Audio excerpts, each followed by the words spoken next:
my goodness. Did your heart just open up with that? If you're at all sensitive to energy, it just should be out here right now. You know, you come to church to feel closer to God, but it's in church that you realize that you are part of God. God is part of you. God is all of you. And God just showed itself working right through Jeff right there, coming right out those fingers. That was beautiful. And if that didn't touch your soul, oh my goodness, music is such a beautiful way to express that. I love the energy here. I had the pleasure of spending a full day in this sanctuary yesterday, giving an all-day workshop in which I shared with many of you here the principles of love-centered living. And I'll talk a little bit about that later. But they're all very universal truths, non-denominational truths. And so when Reverend Temple Hayes asked me to come and speak here, I wanted to make sure that what I spoke about was in line with Unity's teaching. So I went over to Wing's bookstore and picked up a copy of Reverend Hayes' wonderful book, How to Speak Unity. Now, I was a foreign language major, so this is great. Hey, a new language. And I went through the whole book, and all of these foreign words are arranged alphabetically, and they're not foreign at all, actually. And I learned I already speak this language fluently. And so do you, I'm sure, if you're here at Unity. These words just speak to my heart. And so I turned back to the S's to see what Temple would write about one of my favorite words, spirit. And I want to share with you what's written here. There is a sweet spirit expressing through us. And as we allow it to exist, we understand we are the individualized identity of spirit. This is so true. I know this. I know that we are the individualized identity of spirit right here, right now. How do I know this? Because I have sat with over 400 people now, one-on-one, and helped to unite their spirit with their loved ones who are in spirit. I've been working for the past 3 years as a medium, which is kind of new to me. It's something I don't normally express to people when I meet them. I feel kind of safe talking about it here, but I still surprised myself when I came to this service about 3 weeks ago. My husband Ty and I were passing through town, and I had already been asked to speak, so I decided to come check this place out. And I sat in the service back there next to a really nice man who introduced himself to me as Rick. And Rick noticed that I was sitting there taking notes. Just taking notes. Ty wasn't with me, and I really wanted to just tell him all these great things that I was witnessing, like this awesome music. Alan and his group stood up singing this bluesy music that I had never heard in any church I ever went to. And I said, this place is great. So Rick looked at me writing, and he said, are you a writer? And I said, well, yes, I am. And he said, what do you write about? And I said, well, I write about spirituality and mediumship. I'm a medium. Kind of surprised me to say that. And he nodded. And then a little bit into the service, Reverend Russell stood up and surprised me by introducing me to the community. And I learned that that was Unity speak for congregation. I like that, community rather than congregation. And he stood up and he said, we'd like to welcome Suzanne. She is a former Navy commander, served for 20 years in the Navy, was a commanding officer, aide to the chairman of the Joint Chiefs of Staff, flew over Manhattan on 9/11, and she's written 8 books, and we'll be hearing from her in a few weeks. And when he left the stage, Rick turned to me, and I said, that was awful nice. And Rick said, I'm still trying to wrap my head around Navy commander and medium.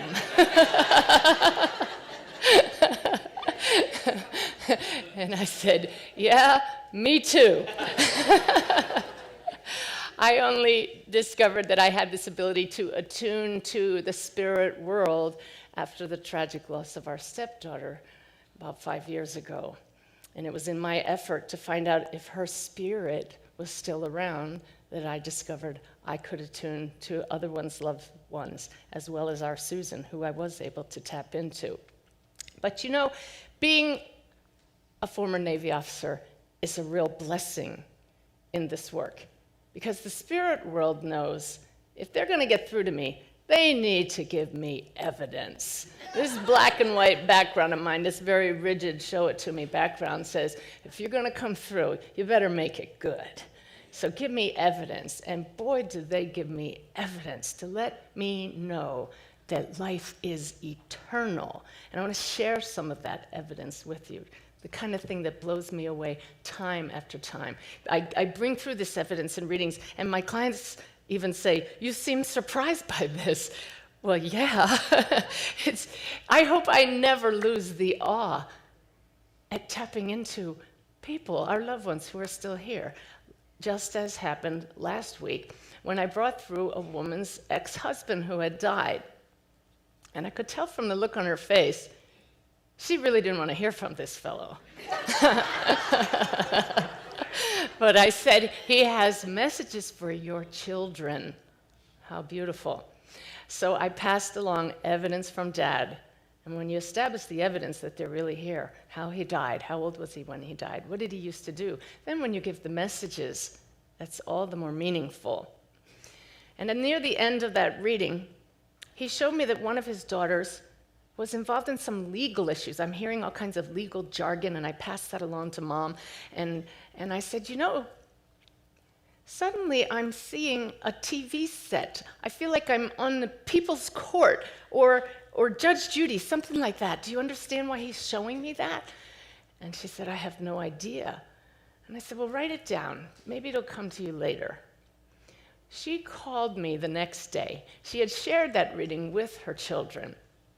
And her daughter called her that night to say, Mom, you're never going to believe this. The People's Court just called me. They want to do my lawsuit on the TV. Wow. That's what I call evidence. But what does that tell you? This work that I do is not telepathy. I wasn't reading my client's mind. She didn't know anything about this because it hadn't even happened yet. But when you see the big picture from the spirit dimension, they could see that coming. They knew that phone was going to ring. So to me, this is sacred work, because it allows those who have passed, who no longer have a physical voice, to speak through somebody who still does, and pass along their messages that say, I'm still here. You may not be able to hear me or see me. Maybe you sense me and you don't trust that, but trust it. I'm not gone forever. You're going to see me again. We're going to be together again, but in the meantime, I'm still around. I still hear you when you talk to me. They say this all the time, and they know what's going on in our life here. They know it because they show me, just like they did in a recent reading.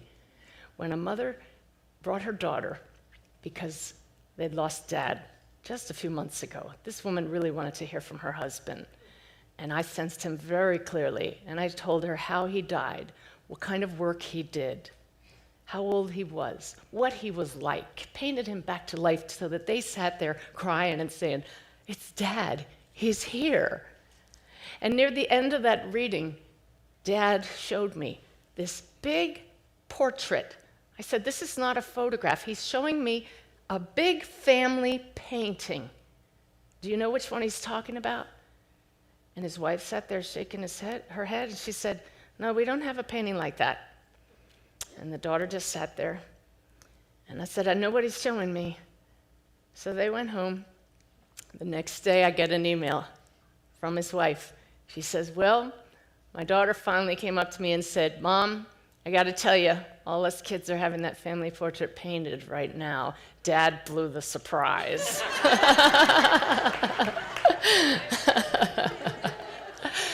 So see, when we think that our loved ones are gone and they've missed the anniversaries, they missed the weddings, they missed the graduations, they don't miss it. You miss them because they're not present physically, But they're right there. They come through in readings all the time and tell me about those weddings and those anniversaries and those celebrations that you think they missed. They don't miss them at all. They're very present in your life, and all you have to do is think about them, because we are spirit beings right now. We are connected with them through the heart, through the heart.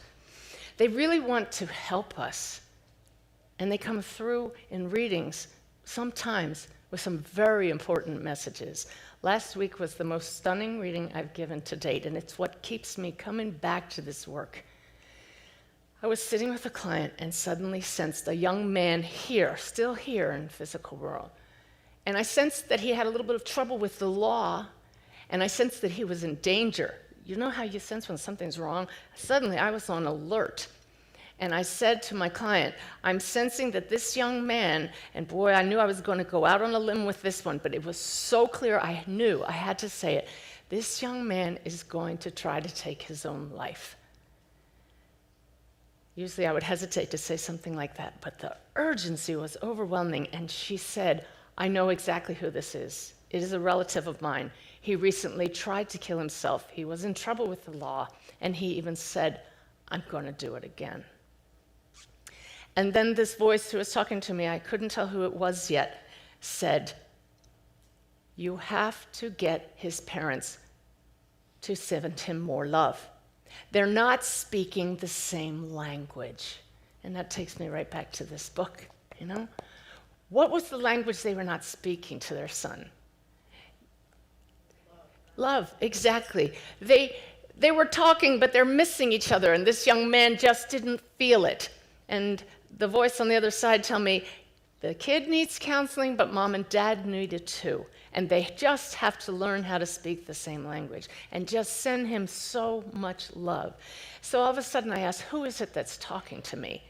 And I physically felt a stabbing pain in my arm, repeatedly stabbing pain. And I said this to my client, and she said, I know who this is. And we confirmed it was the relative of this young man who had taken his own life with a drug overdose, the needle in the arm. And this man came through now so clearly and said, tell that boy, don't make the same mistake I made. You see, we're very human right now. We make mistakes, and I love that bit of unity speak. You won't find a definition for sin in here. The word is here, but they say that in unity, sins are mistakes. We are human. We make them all the time. That's why we're here, to make mistakes and learn from them and grow from them. And how do you learn and grow from your mistakes? You send love to the whole situation, to yourself for being human, and to those you may have hurt or who may have hurt you. And this happens all the time in readings. What I have learned is that we are so very, very human here, and what a school this is, and how many people don't quite get that lesson that we're here to learn to love. And they get to the other side and suddenly are thoroughly surrounded by love and see the big picture and realize, I should have taken care of that while I was back there.